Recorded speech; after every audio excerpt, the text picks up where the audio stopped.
പുതുശ്ശേരി അയ്യൻകുളങ്ങര ഭഗവതി ക്ഷേത്രത്തിലെ പൂരാഘോഷത്തിന് തുടക്കമായി. താളമേളവാദി വിസ്മയം തീർക്കുന്ന കൂട്ടിയെഴുന്നള്ളിപ്പിൽ പ്രാദേശിക കമ്മിറ്റികൾക്കായി കേരളത്തിലെ പ്രമുഖ ഗജവീരന്മാർ അണിനിരക്കും.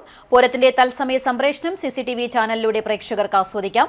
തിങ്കളാഴ്ച രാവിലെ നട തുറക്കലിന് ശേഷം നിർമ്മാല്യ ദർശനം, ഉഷപൂജ, നടക്കൽപ്പറ, ഉച്ചപൂജ എന്നീ ചടങ്ങുകൾ നടന്നു. ക്ഷേത്രം തന്ത്രി പുലിയന്നൂർ കൃഷ്ണൻ നമ്പൂതിരി ചടങ്ങുകൾക്ക് കാർമ്മികത്വം വഹിച്ചു. ഉച്ചയ്ക്ക് 1 മണിക്ക് പുതുശ്ശേരിക്കുളങ്ങര ക്ഷേത്രത്തിൽ നിന്ന് ദേവസ്വം പൂരം എഴുന്നള്ളിക്കും. കൊമ്പൻ അക്കിക്കാവ് കാർത്തികേയൻ അയ്യൻകുളങ്ങര ഭഗവതിയുടെ തിടമ്പേറ്റും.